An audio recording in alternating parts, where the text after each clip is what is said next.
Baik, perkenalkan nama saya Heriko Bagus Wijayanto dengan nomor induk mahasiswa 2019 310 324.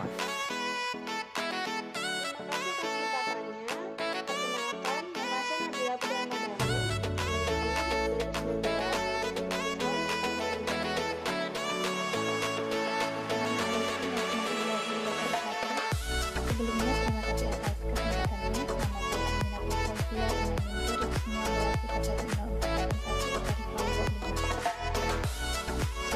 atas kesempatannya.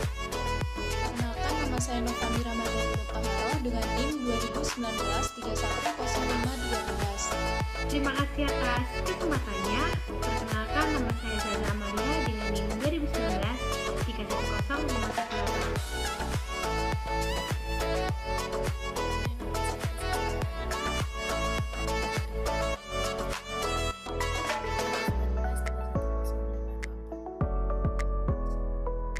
Assalamualaikum warahmatullahi wabarakatuh. Terima kasih atas kesempatannya. Perkenalkan nama saya Tia Dia Alini dengan NIM 2019 310535. Terima kasih atas kesempatannya.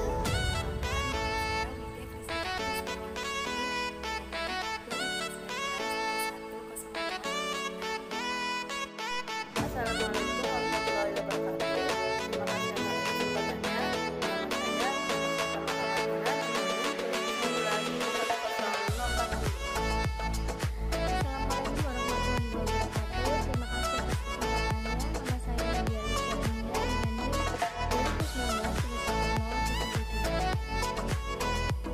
Baik, di sini saya akan menerangkan definisi dasar. Yang pertama ada spoilage, yaitu unit produksi cacat. Adalah unit produksi baik yang selesai seluruhnya atau sebagian, yang tidak memenuhi spesifikasi yang disyaratkan oleh pelanggan untuk unit yang baik dan yang dibuang atau dijual dengan harga lebih murah. Yang kedua ada rework, pengerjaan ulang, yaitu unit produksi yang tidak memenuhi spesifikasi yang disyaratkan oleh pelanggan tetap kemudian diperbaiki dan dijual sebagai barang yang jadi baik. Kemudian ada scrap, produk sisa, adalah bahan sisa yang dihasilkan dari pembuatan produk dan dijual dengan total nilai jual lebih rendah dibandingkan total nilai jual produk. Kemudian akuntansi unit produk cacat atau spoilage. Akuntansi produk cacat atau spoilage bertujuan untuk mengetahui besarnya spoilage cost dan untuk membedakan spoilage cost normal dan abnormal. Dua jenis produk cacat yaitu ada normal spoilage, adalah cacat yang melekat dalam proses produksi tertentu yang timbul bahkan dalam kondisi operasi yang efisien. Yang kedua, abnormal, adalah cacat yang tidak melekat dalam proses produksi tertentu dan tidak akan timbul dalam kondisi operasi yang efisien. Lalu di slide 5, untuk menghitung normal spoilage rate adalah the unit of normal spoilage dibagi total good unit complete. Nah, rekan-rekan bisa melihat pada contoh soal di slide ini. Lalu cara perhitungannya sebagai berikut.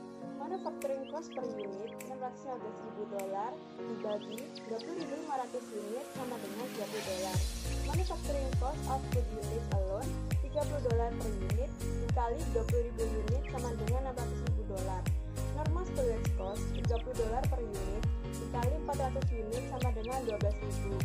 Manufacturing cost of good unit static include normal spoilage $612.000. Manufacturing cost per good unit $612.000 dibagi 20.000 unit sama dengan $30,6. Karena normal spoilage adalah spoilage yang terkait dengan unit yang belum diproduksi. Tingkat normal spoilage dihitung dengan membagi unit normal spoilage dengan total unit yang baik selesai, tidak total unit yang sebenarnya dimulai pada produksi. Demikian dosa plastik. Oleh sebab itu, tingkat normal spoilage dihitung sebagai 400 dibagi 20.000 sama dengan 2%.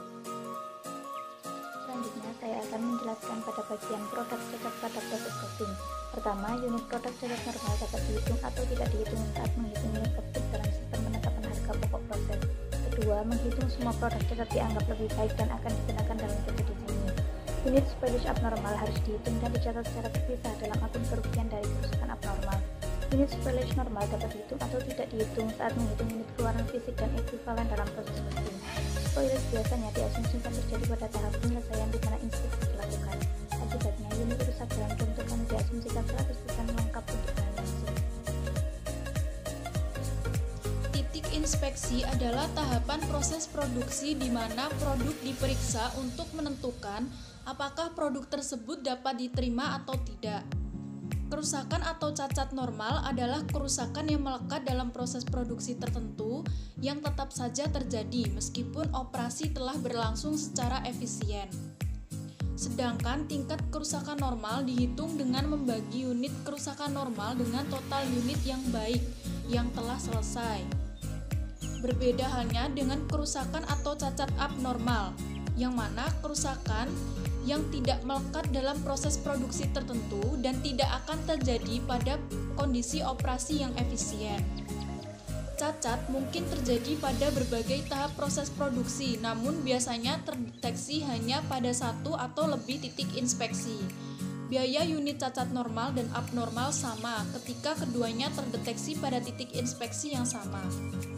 Inspeksi awal dapat membantu mencegah biaya lebih jauh terbuang sia-sia pada unit yang sudah cacat.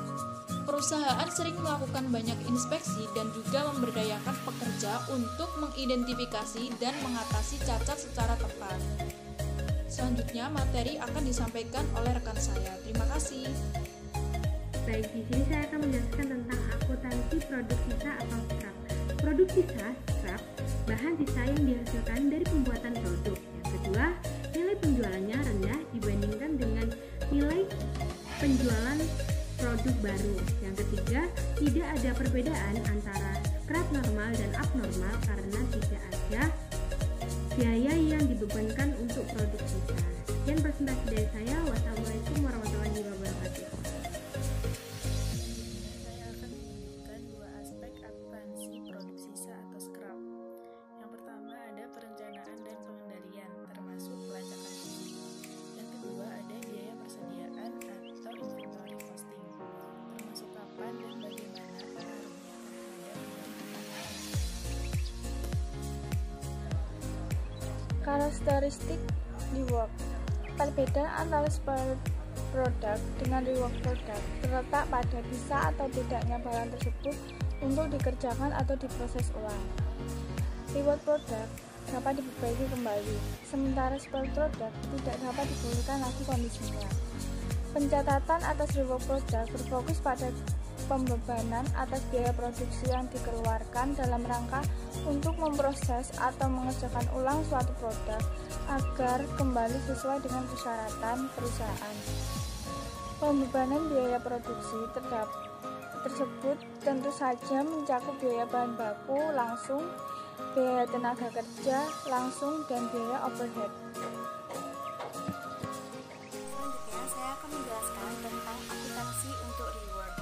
Akuntansi atau pencatatan atas rework produk ditinjau dari metode atau cara pembebanan biaya produksi ke produk akhir. Nah, di sini metodenya terbagi menjadi dua, yaitu yang pertama adalah job costing, yang artinya pencatatan akuntansi bergantung pada penyebab dilakukannya pengerjaan ulang atas suatu produk. Penyebabnya sendiri dibagi menjadi dua. Yang pertama, rework produk yang disebabkan oleh pihak eksternal, dan yang kedua, rework produk yang disebabkan oleh pihak internal. Dan yang disebabkan oleh pihak eksternal yaitu karena permintaan dari konsumen itu sendiri, sehingga seluruh biaya pemprosesan atau pengerjaan ulang atas suatu produk tersebut harus ditanggung sepenuhnya oleh konsumen. Sedangkan rework produk yang disebabkan oleh pihak internal yaitu kondisi pengerjaan ulang dikarenakan adanya kekeliruan pihak perusahaan, sehingga seluruh biaya produksi untuk pengerjaan ulang harus ditanggung oleh perusahaan. Metode yang kedua yaitu proses costing. Dalam proses costing, rework seluruhnya disebabkan oleh adanya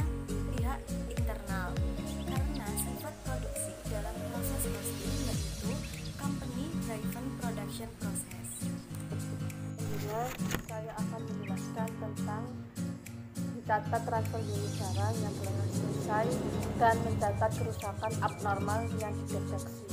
Yang pertama, mencatat transfer unit barang yang telah selesai jumlahnya, yaitu barang jadi pada dalam proses pembentukan. Yang kedua, mencatat kerusakan abnormal yang dideteksi jumlahnya, yaitu kerugian dari kerusakan abnormal pada barang dalam proses pembentukan. Terima kasih. Baik, di sini saya akan menjelaskan tentang metode FIFO ini didasarkan pada asumsi bahwa aliran cost pembiayaan harus dipertemukan dengan hasil penjualannya. Sebagai akibatnya, biaya per unit persediaan yang masuk terakhir dipakai sebagai dasar penentuan biaya barang yang masih dalam persediaan pada akhir periode atau persediaan akhir. Lalu dalam penerapan metode FIFO ini berarti perusahaan akan menggunakan persediaan barang yang lama atau pertama masuk untuk dijual terlebih dahulu. Jadi biasanya persediaan akhir barang dagangan akan dinilai dengan nilai perolehan persediaan yang terakhir masuk. Metode FIFO ini cocok diterapkan pada perusahaan yang menjual produk yang memiliki masa kadaluarsanya. Contohnya seperti makanan, minuman, obat, dan lain